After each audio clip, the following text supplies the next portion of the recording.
a restaurateur based in Mumbai. He is the CEO and MD of Impresario Handmade Restaurants and the former president of National Restaurant Association of India. Over the years, he's expanded the Impresario hospitality footprint to over 59 restaurants across 15 cities pan India. Please welcome the man who's introduced us to our favorite hangouts like Prithvi Cafe, Social, of course, which we all have wonderful memories of, Smokehouse Delhi, and many, many more. So, quickly, let's try and connect. Hoping he's going to join in real quick. Hello, welcome back. Are we good today? Yes, and I hope it stays that way. Okay then. All right, so nice Fingers to have you. crossed. Fingers crossed. And let's quickly tell us about all about social, how it started. Did you ever think it's going to be as big as it stands today? Because we all, so many viewers have been telling us about the lovely memories they've had with social. So first, let's talk about social. First of all, I'm grateful for all the love. I've been seeing some comments, people, liking Horse Cars and some of them like Fun Republic Social. Yes. So Me deeply grateful. too. Yeah. Thank you so much. So it really started off. We started off with a coffee shop called Mocha Right. back in 2001. And we were only doing coffee, and we were doing different types of coffee and dessert. And inadvertently, we started off this whole shisha trend in India, which we didn't think would become this big either. So Mocha was really a product for the Gen Xers, people my generation.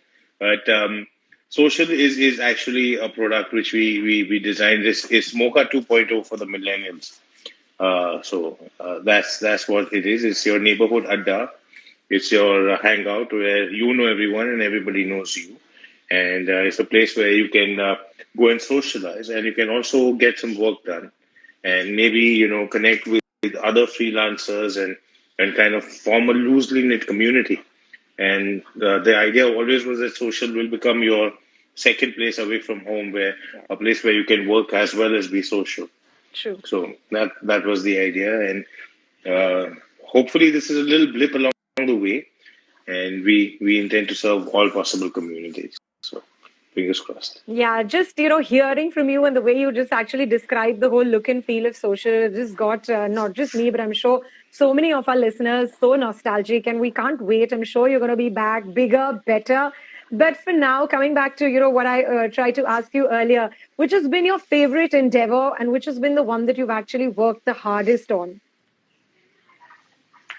Pooja, I'd like to say the next one, like we discussed the last time, because I think each project kind of we explore a different facet, or we Right. try and explore a different muse, so Right. to speak, in the way we do our spaces, and we try and keep the social valley feeling Right. along, but we keep trying and changing its expression. So it's always a lot of fun, and that's one of the reasons why I am in the restaurant business, so I can get to make them, and I really enjoy the creative process of restaurants, not so much the running of it. I can imagine. When you said the next one, do you want to tell us about your next one? Well, we right now, Pooja, to be honest, we have four stores opening up. We've got something opening up in Thane. We've got one opening up in Elante Mall in Delhi, in Dwarka. So we have quite a few. We have 4 or 5 lined up, but right now, things are a little Yeah. strange. I don't know, Yeah. what is going to happen, or where we will land after the chips are down. And so Sure. we were waiting to see which way the cookie crumbles, and we'll try and calibrate our response accordingly. You're Yeah. wonderful. Yeah. Riaz, let's speak of a concept like Ishara. Really, really simple as it seems to us, even when we go. But I'm sure there's a lot of research, development, R&D done into something like Ishara. So tell us about that and how you put it all together. So we were really feeling a need of an unpretentious modern Indian restaurant. Yeah. A place that would preserve the flavors but yet not be stodgy. True. You kind of straddle both the modern and the traditional in a seamless way. And when we came across Prashant and Anuj, who were the founders who created this brand called Mirchi and Mime, we immediately fell in love with the brand because It was so heartfelt, and it was served the place. The entire restaurant was served by speech and hearing impaired. Um, and when I spoke to Prashant for the first time, I said, "Wow, I mean, how did you think of hiring people with disability?" He said, "Yes, you're wrong. We actually hire these people for the ability and not the disability." In a Right. sense, because the fact that they are so present and they're so focused and they're not distracted by things that are going around, and it means a lot to them to be productive, to be an earning, contributing member of society. A lot of the people who work in Ishara are actually the only earning members in their families. Wow. So it's and you always feel this immense joy just from kind of participating in their joy, and you can't help but feel uplifted when you visit and you hang with these amazing people. True. So yeah, I think full credit to Prashant and Anuj for and Clyde, who is responsible for training them. Full credit to them for creating a beautiful restaurant called Ishara. We're just helping them along the way. No, that's amazing. In fact, I've also been to Ishara, and yes, you do come back feeling it's a different experience altogether. They are really amazing. And there's a lot of, I think, when God takes away one thing, He compensates by giving you so much more. And you can actually see that with them. And of course, the training that you all have put into them really, really shows. So you come out feeling really nice. Everyone comes out of that restaurant with a smile. Riaz, let's talk about the I'm glad. current, the current scenario, unprecedented times, and how has it affected the F&B industry? Your thoughts on it? Well, in a sense, for the restaurant industry, this is the perfect storm. There's no other way to put it. I mean, the fact is that the chips are stacked very heavily against us, and I think it's becoming increasingly clear that we will actually be the last industry to come out of this unscathed. Um, hotels will soon pick up, but restaurants will still have a problem because of the fear psychosis that is there in people. And restaurants will operate at reduced capacity, 50% seating, social distancing, reduced hours, no alcohol being allowed to serve. So all these things are not really great news for restaurants. And Of course. lockdown is terrible for the restaurant business, but it is when we open up, we are going to go from the frying pan into the fire because it's going to be so much more expensive to run restaurants. But True. at the same time, it's also very important that we kind of normalize the entire dining out experience. And I think while humanity has to learn to live with this virus and show its assertion over it. So I think we'll have to figure out a way to kind of learn with the virus, and it's going to take a while. And we have to, lead the way in normalizing this behavior, and also making sure that our customers, and even more importantly, our staff, is kept safe. So we'll be Absolutely. being with each other. We enjoy being in a buzzy place. Have you ever noticed in a restaurant? There's one restaurant which is empty, and there's one restaurant where there's a line right next to each other, and the people who are waiting in the line would only want to go into that. I think that's primarily because people enjoy being amongst people. They don't like going to empty restaurants. So, and the buzzier, the better you think, right? I mean, when people can't get the drink, they actually enjoy that more than when they can easily get the drink. So, and that's, I think, is only because the joy of being amongst people, right? And Yeah. hopefully that's going to hold us in good stead. People will want to come and feel human and social, and reclaim their lives in a sense. And this little act of rebellion will go a long way in at least keeping your mental health together. I strongly feel that restaurants are essential for overall well-being of a society. It expresses a soft culture. It expresses its evolution in thought and expression and in arts in every way. You have musicians, you have comedy, you have spoken word. You're such an important fulcrum in so many communities. So we're really looking forward. They say you don't know what you have until it's gone. I think So true. restaurants are a great example of that. Yeah. Yes, I think you said it like man is a social being, and I think we've never addressed that more than we have right And now. woman. Yes. So Yes, speaking, absolutely. I think that we will enjoy it so much more when we yes, are given that freedom again. cannot wait. All right, Riyaz, unlock one. Has it helped the F&B industry in any way, marginally also? No, Pooja, like I was saying, it is going to get a lot rougher before it becomes better for the industry. And I think it's a necessary pain that we'll have to go through. A lot of restaurants will just not open up, and that is a very sad fact. Even for our group, uh, maybe 15-20% of our restaurants will not reopen, and maybe it could be more also. But you have to be able to, live to fight another day and try and clot the bleed, so to speak, when it comes to your finances, and just try and make sure this is a bum year, but and I don't think things will normalize for a year to 18 months True. from now. But when it does, it's going to be one hell of a party. Yeah, absolutely. 100%. And we're all party animals waiting, hiding somewhere right there. Look at the responsibility you have on you, Riyaz. See the kind of comments that are coming. We've got Riyaz asking you, you're commonly the man that's known as the man that's redefined how Indians dine out. What are the new innovations that you have under your sleeves to keep up to this title? Wow. Yeah. We try and be relevant, and we are currently in the process thinking about how can we make people feel safe, and how can we actually Right. ensure that we reduce, contact, and how can we actually break the circuit of transmissions in every way. So right now, while we are putting all those SOPs in place, we've just launched almost a 200-page standard operating procedure for the entire process Wow. of the restaurant. So, but the idea really is to how do you do this in a way that's friendly, charming, or witty, and so you don't feel like you're in a hospital, and you just enjoy the hospitality.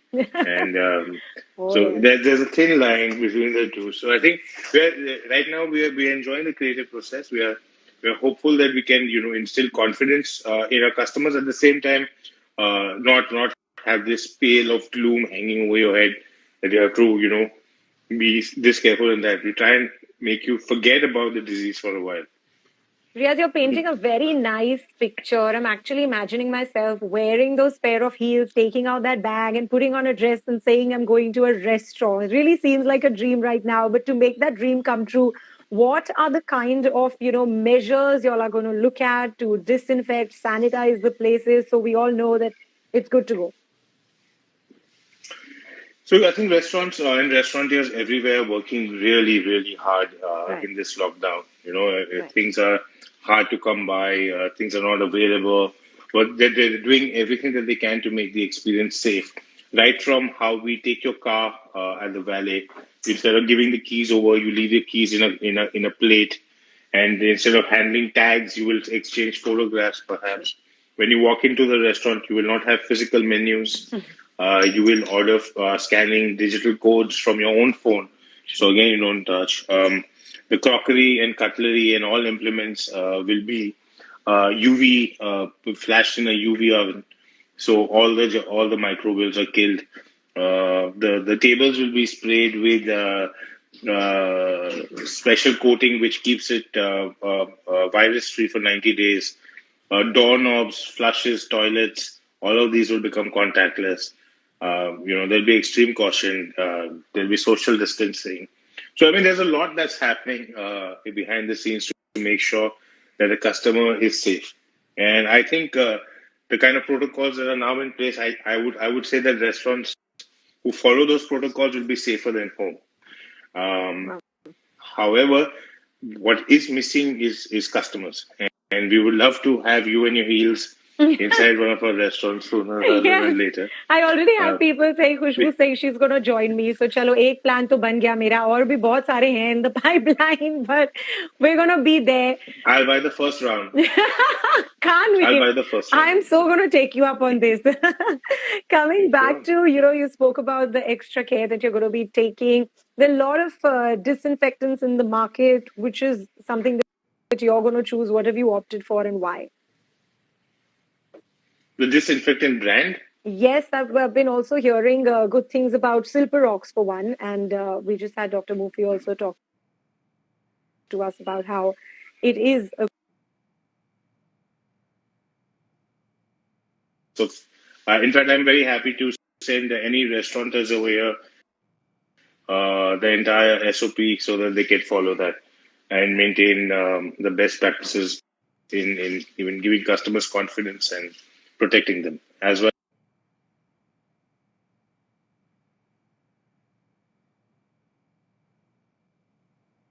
in the kitchen that you've come up with. Can I tell you a secret? Yes, please. Can't tell anybody else. Just me and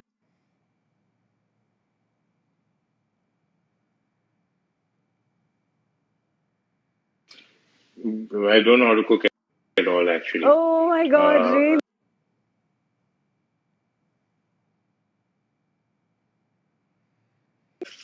He gets these amazing DIY kits, do-it-yourself kits, and he gets a lot of them from Smokehouse Delhi, which does these amazing kits.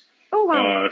So he's actually cooking for me most of the time, and I'm just there reading out the instructions. You've really given us our headline. Riyaaz confesses he can't cook. Oh my God, wow. One revelation. Can't cook. That actually. I can make damn good coffee, and I can make eggs. That's it. Wow, you're better than me. I can't cook at all, and I love eating. And just in this lockdown, I discovered that 3 days ago, my husband asked for an omelette, and I froze. And my 7-year-old daughter came up to me and said, "Don't worry, Mama, I've got you sorted." And I was like, when you spoke about your son cooking, I was like, that really makes two of us. Yeah, these guys have so much, access to so much information, at just at the, Absolutely, they can do anything. Super, but I'm going to definitely check out these DIY kits from Smokehouse Delhi. Coming back to how do you stay Please do. sane and happy at home? Good question. I'm actually never really. I've come across mental illness a few times, and we've worked quite closely with some mental care workers, and we try to, we've had mental care workshops at social. We've had what we call happy hours or happiness hours in social, where we actually invite people to talk about mental health.